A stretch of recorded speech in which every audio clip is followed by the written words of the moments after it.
HMPV ಬಗ್ಗೆ ಯಾರೂ ಆತಂಕ ಪಡುವ ಅಗತ್ಯವಿಲ್ಲ ಅಂತ ಟಿವಿ9ಗೆ ಆರೋಗ್ಯ ಇಲಾಖೆ ಪ್ರಧಾನ ಕಾರ್ಯದರ್ಶಿ ಹರ್ಷಗುಪ್ತಾ ಹೇಳಿಕೆ ನೀಡಿದ್ದಾರೆ. ಈಗಾಗಲೇ ಭಾರತದಲ್ಲಿ ಎಚ್ಎಂಪಿವಿ ಇದೆ, ಚೀನಾದಲ್ಲಿ ಆತಂಕ ಸೃಷ್ಟಿಸಿರುವ ಈ ವೈರಸ್ ಎಂಬುದು ಇನ್ನೂ ಸ್ಪಷ್ಟತೆ ಇಲ್ಲ, ಹೀಗಾಗಿ ಯಾರೂ ಆತಂಕ ಪಡುವ ಅಗತ್ಯ ಇಲ್ಲ ಎಂದಿದ್ದಾರೆ. ಇನ್ನು ಬೆಂಗಳೂರಿನಲ್ಲಿ ಮಗುವಿಗೆ ಎಚ್ಎಂಪಿ ವೈರಸ್ ಪತ್ತೆಯಾಗಿರುವ ಬಗ್ಗೆ ರಾಜ್ಯ ಆರೋಗ್ಯ ಇಲಾಖೆ ಅಲರ್ಟ್ ಆಗಿದೆ. ಇವತ್ತು ಮಧ್ಯಾಹ್ನ 12:30ಕ್ಕೆ ಆರೋಗ್ಯ ಸಚಿವ ದಿನೇಶ್ ಗುಂಡೂರಾವ್ ಸಭೆ ನಡೆಸಲಿದ್ದಾರೆ. ಮುಂಜಾಗ್ರತಾ ಕ್ರಮದ ಕುರಿತಂತೆ ಅಧಿಕಾರಿಗಳ ಜೊತೆ ಸಭೆ ನಡೆಸಲಿದ್ದಾರೆ. ರಾಜ್ಯ ಬಿಜೆಪಿ ಅಧ್ಯಕ್ಷ ಬಿವೈ ವಿಜಯೇಂದ್ರಗೆ ಮೆಚುರಿಟಿ ಇದೆಯಾ ಅಂತ ಸಚಿವ ಬೋಸರಾಜು ವಾಗ್ದಾಳಿ ನಡೆಸಿದ್ದಾರೆ. ಸಿದ್ದರಾಮಯ್ಯ ರಾಜೀನಾಮೆ ಕೊಡ್ತಾರೆ ಅಂತ 50 ಬಾರಿ ಹೇಳಿದ್ದಾರೆ. ಈಗ ಮುಂದಿನ ಅಧಿವೇಶನದ ವೇಳೆಗೆ ರಾಜೀನಾಮೆ ಕೊಡ್ತಾರೆ ಅಂತ ಹೇಳಿ ಕಿಡಿಕಾರಿದ್ದಾರೆ. ಇನ್ನು ಡಿಕೆ ಸುರೇಶ್ ತಂಗಿ ಅಂತ ಕೋಟಿ ವಂಚಿಸಿದ ಐಶ್ವರ್ಯ ಗೌಡಳ ಮತ್ತೊಂದು ಆಡಿಯೋ ಬಟಾ ಬಯಲಾಗಿದೆ. ವಾಟ್ಸ್ಆಪ್ನಲ್ಲಿ ಆವಾಜ್ ಹಾಕಿ ವಾಯ್ಸ್ ನೋಟ್ ಕಳಿಸಿರುವಂತಹ ಇಶ್ಯೂ ಅದೇನ್ ಮಾಡ್ಕೋತೀಯಾ ಮಾಡ್ಕೋ ನೋಡೇ ಬಿಡ್ತೀನಿ ಅಂತ ಅವಾಚ್ಯ ಶಬ್ದಗಳಿಂದ ನಿಂದಿಸಿದ್ದಾರೆ. ಮಾಜಿ ಸಂಸದೆ ಸುಮಲತಾ ಉಪಯೋಗಿಸ್ತಾ ಇದ್ದ ಕಾರು ಬಳಸೋದಕ್ಕೆ ಕೇಂದ್ರ ಸಚಿವ ಎಚ್.ಡಿ. ಕುಮಾರಸ್ವಾಮಿ ನಿರಾಕರಿಸಿದ್ರಾ ಎಂಬ ಪ್ರಶ್ನೆ ಹುಟ್ಟುಹಾಕಿದೆ. ಸರ್ಕಾರ ನನಗೆ ಹೊಸ ಕಾರು ನೀಡಿಲ್ಲ ಅನ್ನೋ ಎಚ್ಡಿಕೆ ಆರೋಪಕ್ಕೆ ಸಚಿವ ಚಲುವರಾಯಸ್ವಾಮಿ ತಿರುಗೇಟು ನೀಡಿದ್ದಾರೆ. ಸುಮಲತಾ ಕಾರು ಬಳಸೋದಕ್ಕೆ ಎಚ್ಡಿಕೆ ನಿರಾಕರಿಸಿದ್ರು, ಹೊಸ ಕಾರು ಕೂಡಲೇ ನೀಡೋದಕ್ಕೆ ಆಗೋದಿಲ್ಲ ಅಂತ ಹೇಳಿದ್ದಾರೆ.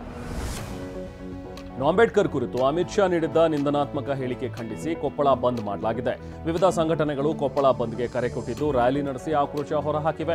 ಅಮಿತ್ ಶಾ ಕೂಡಲೇ ಕ್ಷಮೆ ಕೇಳಬೇಕು ಅಂತ ಆಗ್ರಹಿಸಿವೆ. ಇನ್ನು ಕೊಪ್ಪಳದಲ್ಲಿ ಅಮಿತ್ ಶಾ ವಿರುದ್ಧ ಬಂದ್ ಆಚರಿಸಲಾಗಿದೆ. ಈ ವೇಳೆ ಪ್ರತಿಭಟನಾಕಾರರು ಟೈರ್ಗೆ ಬೆಂಕಿ ಹಚ್ಚಿ ಆಕ್ರೋಶ ಹೊರಹಾಕಿದ್ದಾರೆ. ಈ ವೇಳೆ ಪೊಲೀಸರು ಮತ್ತು ವಿವಿಧ ಸಂಘಟನೆ ಕಾರ್ಯಕರ್ತರ ನಡುವೆ ಮಾತಿನ ಚಕಮಕಿ ಕೂಡ ನಡೆದಿದೆ. ಅಮಿತ್ ಶಾ ವಿರುದ್ಧ ಪ್ರತಿಭಟನೆ ಹಿನ್ನೆಲೆ ಪ್ರತಿಭಟನಾಕಾರರು ಬಸ್ಗಳನ್ನು ಬಂದ್ ಮಾಡಿದ್ರು. ಇದರಿಂದಾಗಿ ಶಾಲೆಗಳ ವಿದ್ಯಾರ್ಥಿಗಳು ಪರದಾಡುವಂತಾಗಿದೆ. ಪರೀಕ್ಷೆ ಇದೆ, ಬಸ್ ಬಿಡಬೇಡಿ ಅಂದ್ರೂ ಕೂಡ ಹೇಗೆ ವಿದ್ಯಾರ್ಥಿಗಳು ಅಸಮಾಧಾನವನ್ನು ಹೊರಹಾಕಿದ್ದಾರೆ. ಕೇಂದ್ರ ಸಚಿವ ಅಮಿತ್ ಶಾ ಅಂಬೇಡ್ಕರ್ ಬಗ್ಗೆ ನೀಡಿದ್ದ ವಿವಾದಾತ್ಮಕ ಹೇಳಿಕೆ ಖಂಡಿಸಿ ನಾಳೆ ಮೈಸೂರು ಬಂದ್ಗೆ ಕರೆ ನೀಡಲಾಗಿದೆ. ಬಂದ್ಗೆ ಬೆಂಬಲ ಸೂಚಿಸಿ ಕರ್ನಾಟಕ ರಾಜ್ಯ ರೈತ ಸಂಘ, ಬಡಗಲ್ಪುರ ನಾಗೇಂದ್ರ ಬಣ ಪತ್ರ ಬರೆದಿದ್ದಾರೆ. ರೇಣುಕಾಸ್ವಾಮಿ ಕೊಲೆ ಪ್ರಕರಣದಲ್ಲಿ ಜಾಮೀನು ಸಿಕ್ಕ ಬಳಿಕ ಬೆಂಗಳೂರು ಬಿಟ್ಟು ಮೈಸೂರು ಹೋಗೋಕೆ ನಟ ದರ್ಶನ್ ಕೋರ್ಟ್ ಮೊರೆ ಹೋಗಿದ್ರು. ಕೋರ್ಟ್ ಕೂಡ ದರ್ಶನ್ ಮೈಸೂರಿಗೆ ಹೋಗೋಕೆ 2 ವಾರ ಅನುಮತಿ ನೀಡಿತ್ತು. ಈ ಕಾಲಾವಕಾಶ ಜನವರಿ 5ಕ್ಕೆ ಅಂದ್ರೆ ನಿನ್ನೆಗೆ ಮುಕ್ತಾಯವಾಗಿದೆ. ದರ್ಶನ್ ಬೆಂಗಳೂರಿಗೆ ವಾಪಸ್ ಆಗ್ತಾರೆ. ಮೈಸೂರಿನ ಹುಣಸೂರು ತಾಲೂಕಿನ ಆಜಾದ್ ನಗರದ ಬಳಿ ಬೊಲೆರೋ ವಾಹನ ಡಿಕ್ಕಿಯಾಗಿ ಬೈಕ್ ಸವಾರ ದುರ್ಮರಣಕ್ಕೀಡಾಗಿದ್ದಾನೆ. ಬೈಕ್ ಸವಾರ ಸುಹೈಲ್ ಎಂಬಾತ ಸಾವನ್ನಪ್ಪಿದ್ದಾನೆ. ಹುಣಸೂರು ಪೊಲೀಸ್ ಠಾಣಾ ವ್ಯಾಪ್ತಿಯಲ್ಲಿ ಪ್ರಕರಣ ದಾಖಲಾಗಿದೆ. ತುಮಕೂರಿನ ತಿಪ್ಟೂರು ತಾಲೂಕಿನ ಹೊನ್ನವಳ್ಳಿ ಆಸ್ಪತ್ರೆಯಲ್ಲಿ ರೋಗಿಗಳು ಜೀವನ್ಮರಣ ಹೋರಾಟ ನಡೆಸುತ್ತಿದ್ದಾರೆ. ನಿನ್ನೆ ಮಧ್ಯಾಹ್ನವೇ ಸಂಪೂರ್ಣ ಆಸ್ಪತ್ರೆಗೆ ಬೀಗ ಹಾಕಿ ವೈದ್ಯರು ಮತ್ತು ಸಿಬ್ಬಂದಿ ಎಸ್ಕೇಪ್ ಆಗಿದ್ದಾರೆ.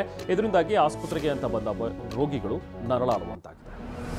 ಚಿಕ್ಕಮಗಳೂರು ನಗರದ ಕೋಟೆ ಬಡಾವಣೆಯಲ್ಲಿ ವಿರೋಧದ ನಡುವೆಯೇ ದರ್ಗಾ ಕಾಮಗಾರಿ ನಡೀತಾ ಇದೆ. ಹಜರತ್ ಸೈಯದ್ ಮೌಲಾನಾ ರೋಮ್ ಖಾದ್ರಿ ದರ್ಗಾ ಕಾಮಗಾರಿಗೆ ಹಿಂದೂ ಸಂಘಟನೆಗಳ ವಿರೋಧ ವ್ಯಕ್ತವಾಗಿದೆ.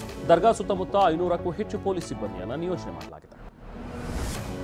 ಜಪಾನ್ನಲ್ಲಿ ಬೃಹತ್ ಗಾತ್ರದ ಮೀನೊಂದು 11 ಕೋಟಿಗೆ ಬಿಕ್ರಿಯಾಗಿದೆ. 276 ಕೆಜಿ ಗಾತ್ರದ ಟ್ಯೂನಾ ಹೆಸರಿನ ಮೀನು ಟೋಕಿಯೋ ಮಾರುಕಟ್ಟೆಯಲ್ಲಿ ಮಾರಾಟವಾಗಿದೆ.